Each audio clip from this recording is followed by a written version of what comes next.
cloud. All right, I'm going to start over. Good evening, everyone, and thank you for joining us tonight for Body Redefined, the second YMCA Education Series program offered by the NSYMCA Diversity, Equity, and Inclusion Committee, also known as the DEI Committee. We are recording this evening's presentation so that you will be able to revisit it again.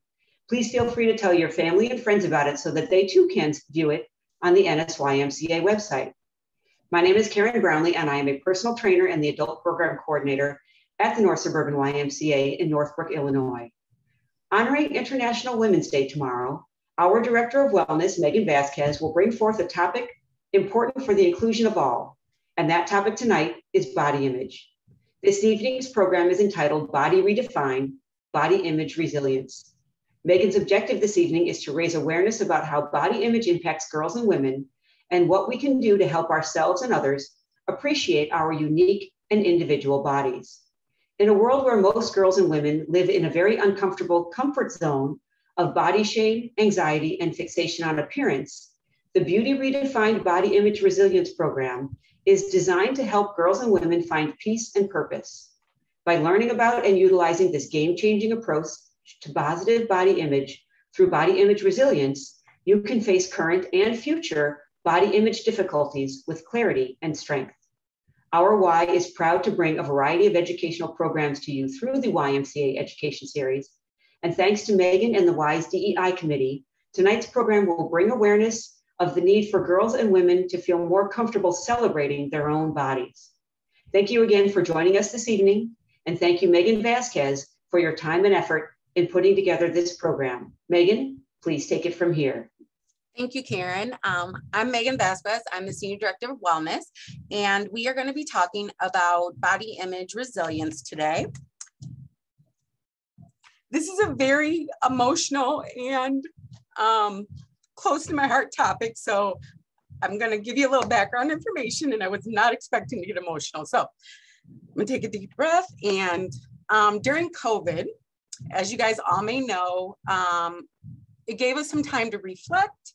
It gave us some time to learn, and it gave me a chance to look at my part in the wellness industry and how the wellness industry has affected me as someone who actually works very closely with it. So I started this journey with the book Body Kindness and the podcast Body Kindness. And through that, I realized that even though I'm in this industry, I have not been kind to my body. I've actually been the opposite of that. I wasn't practicing what I was preaching when it came to what I would tell clients and then what I would do at home. From that, I read the book, The Body is Not an Apology, The Power of Radical Self-Love, which then brought me to More Than a Body. What I've learned from all three of these books, that as an individual, I've always looked at myself from the outside in. I was very strong when it came to my schooling, my work ethic, but when it came to relationships and how I viewed myself, it was always from the outside in. All my emotions were based on how good I looked that day, how nice my outfit was I the right size? And through this, I developed some disordered eating habits, and I wanted to stop all of that and learn how to love myself from the inside out. So it's been a very emotional journey. So with that said, I'm going to try to move on from there. So our agenda today is just to learn about body image, positive versus negative, and how does our body image affect us all? What is weight stigma? People don't realize that there is a lot of discrimination out there for people that are considered bigger bodies and or have some sort of disability that keeps them from participating in everyday life. We're going to talk about body positivity, acceptance, and neutrality, objectification and self-objectification, and then we're going to talk about body image resilience. When I get nervous, I talk fast. So if I ever talk too fast, you can put a hand on your screen. You can show your face very quickly to let me know. Karen, you can go like this. That'll warn me to slow down. So as we move forward, we're going to start with body image. So we're going to define body image. We want to make sure we know that it's important to understand that a person's body image is how you think and feel about your body. It is defined as one's thoughts, perception, and attitudes about their physical appearance. People can have positive body image and they can also have negative body image. Positive body image involves feeling comfortable and confident in your body, accepting your natural body shape, size, and recognizing that your physical appearance has little to do with your character or value as a person. You, with a positive body image, you see the parts of your body as they actually are. In addition, you have a clear, true perception of the image you see in the mirror. And then that moves us to negative body image. Negative body image is people experience body dissatisfaction. They feel like their bodies are flawed in comparison to others and are more likely to suffer from feelings of depression, isolation, low self-esteem, and eating disorders. Many people who have a negative body image see their image as a distorted image. What they see in the mirror is not reflected in what they see of themselves. It involves feelings of shame, anxiety, and self-consciousness. Sometimes you can see this in people when they're walking down the street and they're pulling at their clothes or they're wrapping their coats around them. You know, we always know that person that wants to wear that big sweatshirt to hide their bodies, or vice versa, wearing very revealing clothing to show their body, even though they're not satisfied. They want those compliments. So let's talk about body image and the stats. So, oops, sorry about that. By age 6, girls start expressing concerns about their body. 40 to 60% of girls aged 12 to 6 years old are concerned about their weight and getting fat. In addition, over half of high school girls use unhealthy ways to control their weight. It can be anywhere from smoking, fasting, skipping meals, vomiting, or taking laxatives. Weight stigma is something that poses a significant threat to psychological and physical health. It has been documented as a significant risk factor for body dissatisfaction, depression, low self-esteem. Those who experience weight-based stigma also engage in frequent binge eating. They are at increased risk for eating disorders. They are more likely to be diagnosed with a binge eating disorder. They can also be diagnosed with disordered eating. Victims of weight stigma also report physicians and family members are the most common source of their weight bias. Among family members, weight-based teasing and diet talk are linked to their binge eating. We've all probably had that. Well, maybe we all haven't, but it's always been an experience of mine where a family member will say, oh, you put on a little weight, or, oh, your thighs are looking a little thick, or they might pinch that fat on you, and they might be teasing, but they don't realize that that has lasting effects. This can also increase weight gain and extreme weight control behaviors. Oops, sorry, again. Weight stigma is a form of discrimination or stereotyping, and it's based on someone's weight. It's very common in our society for us to discriminate against heavier people without thinking twice about it. And it's one of the forms of discrimination that kind of happens across the board and people don't speak up on it. It can increase one's body's dissatisfaction. It is a leading risk factor in the development of eating disorders. And again, it is a risk factor for physical and psychological health. Many times people will go to their doctors, and when doctors talk to heavier patients or obese patients, they tend to provide them with less health information and spend less time with them. I don't want to put any fact, 9 times out of 10. A lot of times what doctors do is they diagnose the weight first before diagnosing any type of illness. They send obese patients home and say, lose weight. And and then your medical problems will go away. I was taking a course in one of the the personal stories of a person who was heavier. They went to the doctor and was complaining about a lump, and the doctor sent them home. And when they finally did lose some weight and come back and ask for the doctor to test them, they had a stage 4 cancer because they weren't tested before. They were just told to go home and lose weight, and that would get rid of their whatever ailment they had. A lot of times doctors treat them as being undisciplined, annoying, and non-compliant with the treatments because they're not losing weight.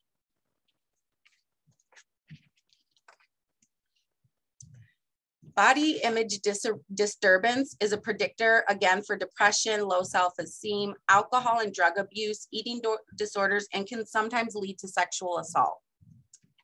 Eating disorders affect 30 million Americans of all ages, and 2/3 of youth in higher weight bodies are at risk of developing eating disorders. Body dissatisfaction, eating problems are on the rise in all sectors of our population. It is alarming the dramatic increase in eating disorders and body image disturbances between teens, young adults, and children of increasingly young ages. So children are younger and younger when they start having these body dissatisfaction feelings and symptoms. So let's talk about what is body positivity. Body positivity is about changing how you think about your body instead of changing your body itself. Oops, see, I'm nervous. Body positivity, as it's known today, the body positive movement began to emerge across all media channels around 2012. So you might have seen on Facebook, Instagram, people putting quotes up and maybe sitting down and taking pictures of their body that say, I'm wearing a bikini, but I have these these fat rolls. So that's kind of how body positivity has come around in 2012. The goal of it was to shift unrealistic feminine beauty standards into a more holistic body approach. So it was a social movement that actually started in the 1960s. One of the goals of body positivity was to challenge how society, particularly all forms of media, presented and viewed the physical human body. In the 1960s, it was actually created by and for those in marginalized bodies, including larger bodies, Black bodies, queer bodies, and disabled bodies. It was created in order to advocate for people who experience discrimination based on how they look. Many people believe that the body positive movement has created an unhealthy culture that allows people to disregard the medical complications that often come with obesity.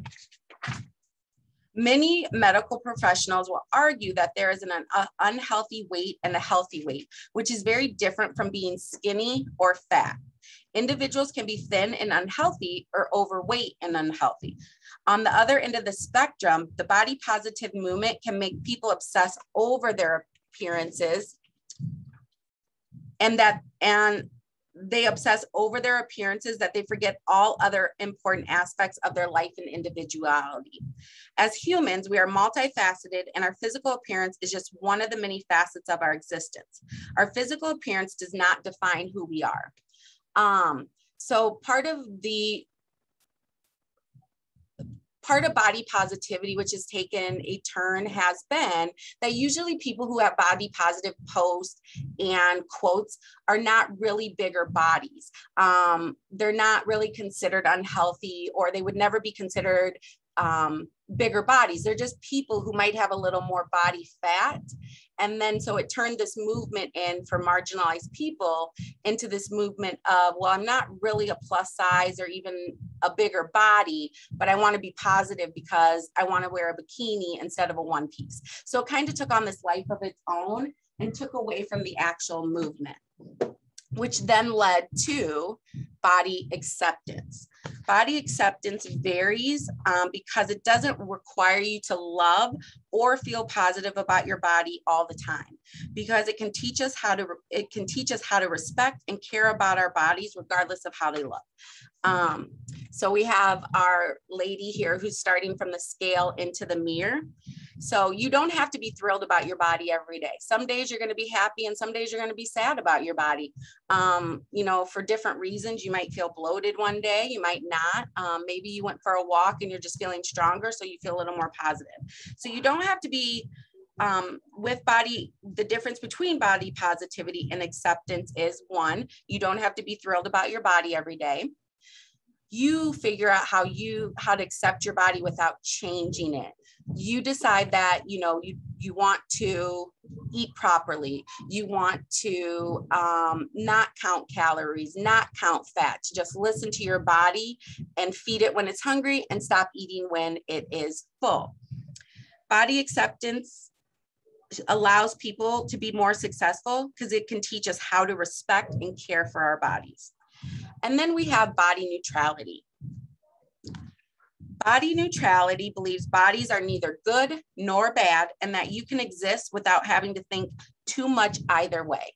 So this wants to take the weight, how you look, everything off your mind and allow you just to move through your day without ever thinking about how your body looks and or feels. Just like with the body acceptance and body neutrality, it can be difficult to love your body daily, especially when you may be feeling bloated or you feel that your clothes are not fitting you like they are supposed to. Sometimes we're down, sometimes we're tired, and we just don't feel good about our shape. So body neutrality just promotes accepting your body as is and recognizing its remarkable abilities and non-physical characteristics instead of your physical appearance. For example, with body neutrality, you will appreciate all the things that your body can do regardless of how you feel. Can you run? Can you ski? Can you dance? Can you feel emotion? Those are all positive things that your body does that has nothing to do with weight or your physical appearance. And again, you do not have to feel good about your body every day. Body neutrality means taking a neutral perspective towards your body. You do not have to cultivate a love for your body or feel that you have to love your body every day. You may not always love your body, but you may still live happily and appreciate everything your body can do. Body neutrality assists people in realizing that their physical appearance doesn't determine their self-worth. And in our society today, there's a lot of links to our self-worth and our physical appearance. You know, we said it when we were talking about the body positive movement, where people who are heavy aren't considered, you know, sometimes they're considered lazy or they're not as smart. They don't have self-control, when a lot of things about our body have nothing to do with the food that we eat. It could be genetics, it could be medications, it could be mental health. There's lots of factors that affect our size and our shape on a daily basis. So how do you become body neutral? It's not an easy task. And it does go hand in hand with mindfulness and self-care by respecting your body, giving it the care it needs, nutrition, rest, and movement. I want to stress that movement does not equal exercise. Physical activity can be any activity that makes your body move. A lot of people think that you have to work out every day, you have to come to a gym, you have to do burpees and mountain climbers and whatever that looks like. Don't force yourself to do something you do not enjoy because someone said that's how you're supposed to exercise. Body neutrality is just about getting movement and physical activity. So, one reason to start with body neutrality is because being positive and accepting your body can be a very hard thing to start with. So just getting in a neutral space with your body can help you move along the way. So one way to do that is to focus on what your body can do. Can it walk? Can it run? Could you get down on the floor and do a push-up? Could you kneel down to the floor? If you go to the grocery store, can you pick something up on the bottom shelf, the top shelf? Focus on the things your body can do. Cut off negative self-talk. We all stand in the mirror and say, my arm's too fat, my butt looks big today, I can feel my thighs rubbing together. As soon as you start having that negative self-talk, reverse yourself and go back to focusing on what your body can do. I have thick thighs because I have to stand up all day. I have thick thighs because I have to walk or squat or whatever that looks like. And I want to appreciate that my legs are thicker because I'm doing all of these things. This one I really got good at over COVID is spend less time getting ready. So spend less time getting ready. If you don't really enjoy wearing makeup, don't wear makeup. If you don't really enjoy getting your eyebrows waxed, don't get them waxed. There's no reason to do those things unless you truly enjoy doing them. If you're living up to a beauty ideal that doesn't work for you, it doesn't work for you. Leave it. You don't have to do it. Oh, I think I have two of the same. So let me figure out what I forgot to put. Wear comfortable clothes. So you got to focus on what your bodies can do. Wear comfortable clothes. One of the things that, you know, one of the body neutral spaces I was trying to get to is I love a crop top. I love, love, love a crop top. And I wouldn't wear a crop top in high school because I didn't think my stomach was flat enough. You know, I didn't think I looked good in it. And through COVID, I was like, I like crop tops and they're back again. So I'm going to wear them. So wear the clothes that you feel good in, comfortable in. And even if you feel that someone's going to look at you and tell you, I have a friend who likes to say, which we're not really friends, so let me clarify, likes to whisper things like, just because they make it in your size doesn't mean you should wear it. And that to me is a horrible thing to say. If you feel comfortable in something, wear it. If you feel good in it, wear it. If it makes you feel confident and strong, wear it. Don't let society dictate what you can and can't do. This is very important. Reframe why exercise is important to you or if it's not important to you. If physical activity is more your speed, then just do physical activity. Gardening, walking, riding your bike, anything that keeps you moving is good for your body. Shut down unwanted conversations. This is important, especially with your family. If you go to the holidays and your uncle likes to make comments about what you're eating, what you're wearing, shut it down right away. Tell them that's not something you want to discuss. Tell them it's not something on your mind that might work for them, but it doesn't work for you. And shut down those unwanted conversations immediately. And be patient with yourself. Every day is not going to be a good day. One day you're going to look in the mirror and you're going to feel, you know, not so good about yourself. And then you're going to have to go back to taking away those negative self-talk and reminding yourself what your body can do. Your body is more than the clothes you wear. The body is more than the shape you see in the mirror. The body is more than just the physical appearance. Oops. So we're going to talk, well, they're going to talk about self-objectification and give you a more clear definition. Before we get started, I'm just going to talk about how self-objectification kind of came about. In the 1990s, psychologists Barbara Fredrickson and Tommy Ann Roberts theorized that sexual objectification is psychologically harmful to women. According to their theory, when women are treated as objects, they momentarily view their own bodies from the perspective of the person objectifying them. This causes women to become preoccupied with their physical appearance and sexual value to others. The process of self-objectification can lead women to experience unpleasant feelings such as shame, anxiety, and can lead to long-term psychological harm.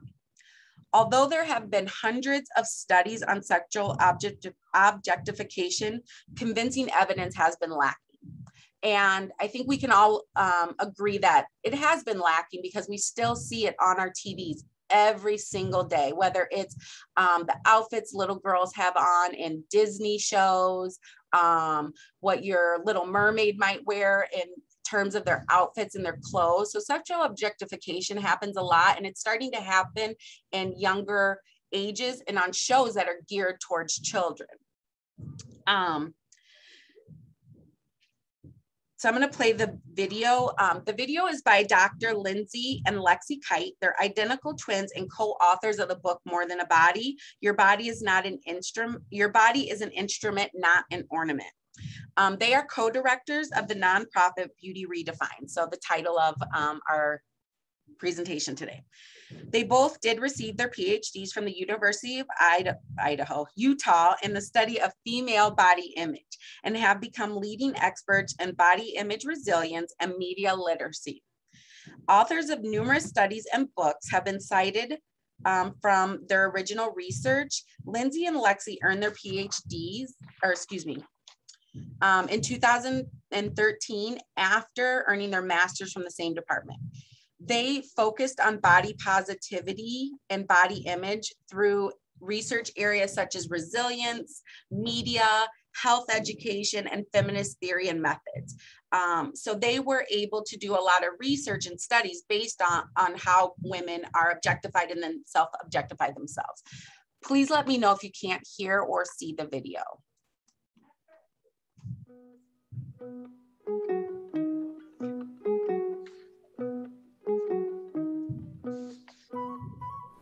We live in a world that begs us to believe that we are decorations for the world more than anything else, that we need to picture what we look like instead of just living.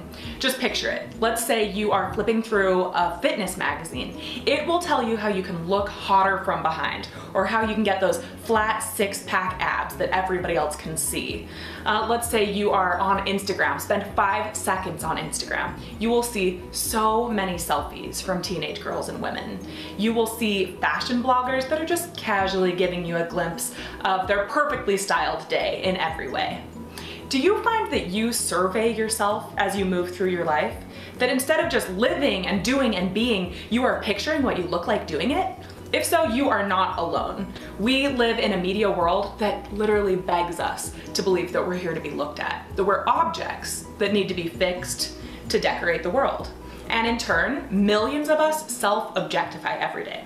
Now that's a big word, but what self-objectification means, I can put into an example. Let's say that you are sitting in class, and instead of thinking about what the teacher is saying, or that you need to call your mom because you haven't talked to her in a minute, you are thinking, oh my gosh, I look so gross in this seat. My thighs look huge. Should I cross my legs, or should I prop my legs up a little bit better? Because I'm sure the guy sitting next to me thinks my legs look so big. Or, ugh, my shirt is riding up. I need to keep my shirt pulled down and fix my hair because I didn't wash my hair this morning and somebody thinks it's so greasy, I'm sure.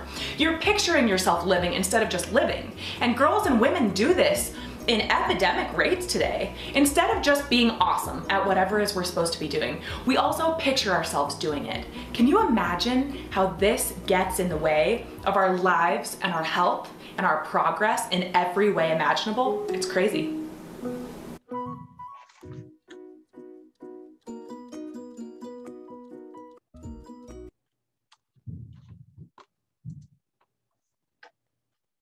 So through their doctoral studies, what they found is more than 80% of women ages 18 to 35 have said they were hated or generally dissatisfied with their bodies. When asked how they feel about their bodies, almost 70% of women had very negative appearance related terms. I'm so fat, I'm so this, I'm so that. 92% of women reported staying home from events because they weren't comfortable with how they looked. I just recently, a friend of mine got married, and it was right after I decided I'm gonna try some intuitive eating things, and I actually stayed home from her wedding because I did not want her family to see that I had gained weight since the last time they saw me. So this is, and when I read the book, I was like, that never happened. And then when I had to think about it, I was like, yes, I am guilty of these things also. 65% of women were targeted by sexual objectifying behavior. I'm sorry, let me go back real quick. There was another survey by Conversation Magazine where they did a research where they had a woman take a cell phone a smartphone, and every time they were objectified, whether it was a cat call or someone said something to them throughout their day, they had to report it. So this was from 268 women ages 18 to 46 from Melbourne and St. Louis.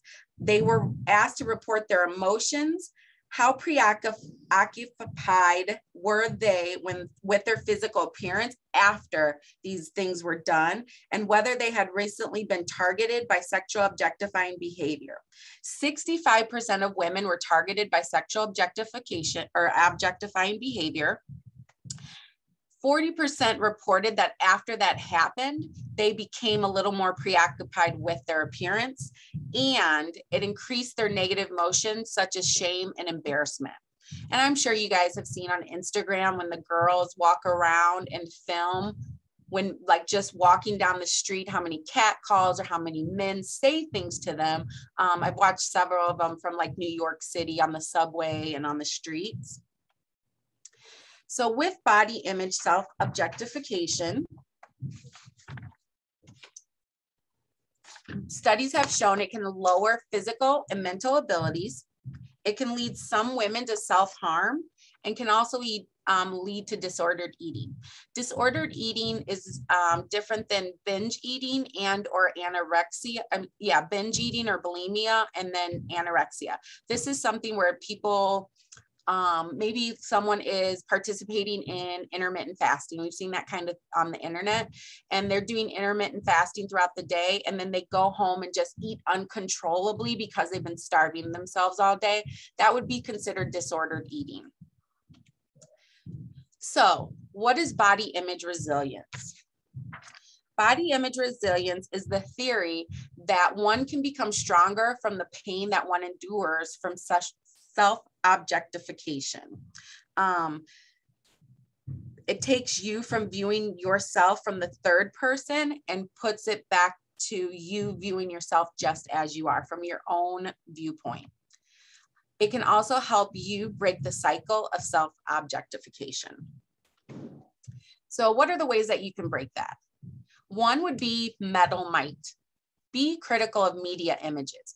The things that we see on TV are highly edited, highly photoshopped, airbrushed. What we see on advertisements, TV, Instagram, Facebook are typically not, they're real people, but they're not really how those people look. So just be critical of what you're seeing. Go on a media cleanse. See how you feel when you get rid of your Instagram, your Facebook, Snapchat. Does it make you feel better about yourself when you're not seeing these images all the time?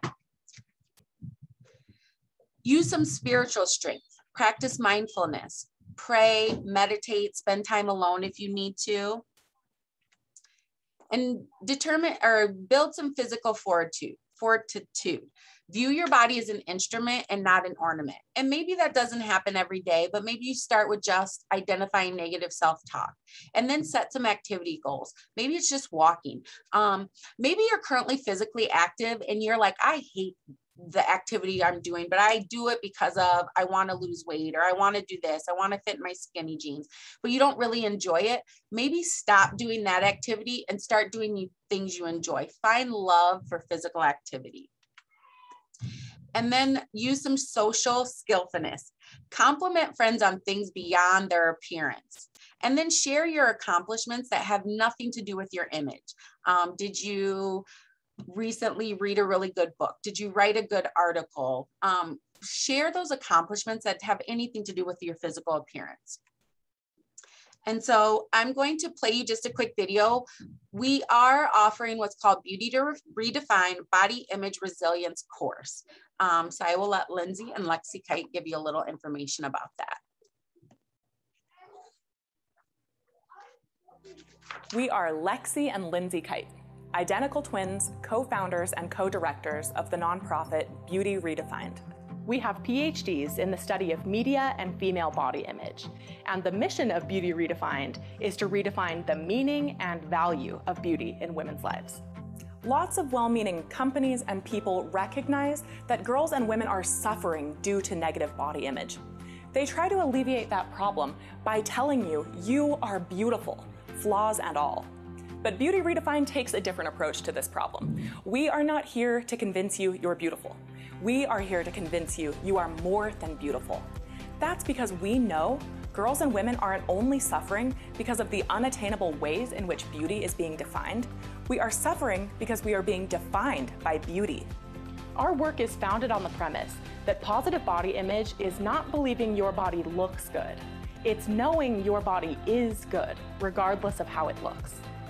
Like lots of others, our passion for promoting positive body image comes from a very personal place of struggling with this stuff for a lifetime. But it's our academic research that pushes our work beyond what personally worked for us.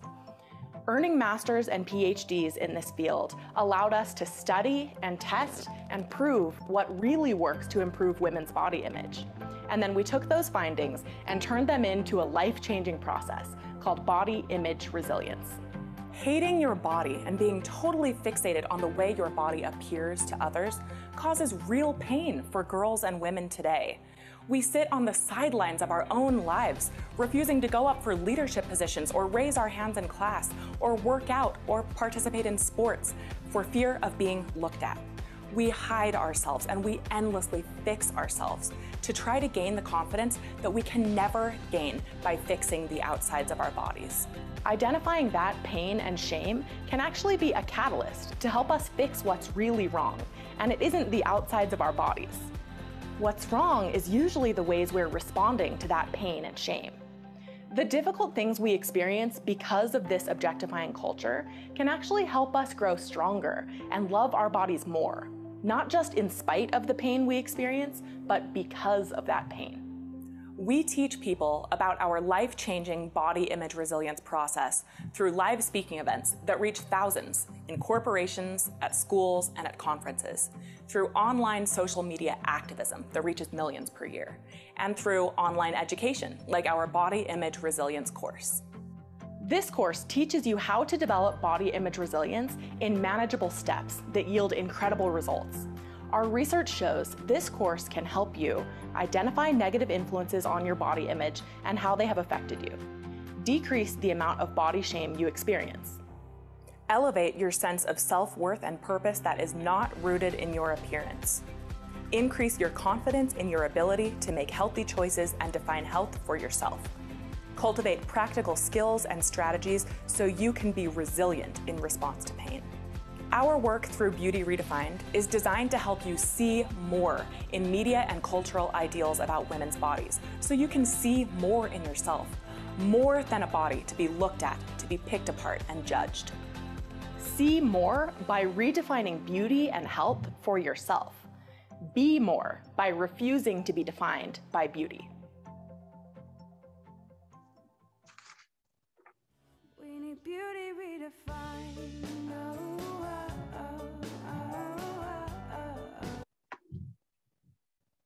So not that this is like a plug just for the class, because I did participate it, and that's how I, and I reached out to Lindsay and Lexi Kite one day. I never thought they would ever get back to me, but they did, and we have not offered the course yet.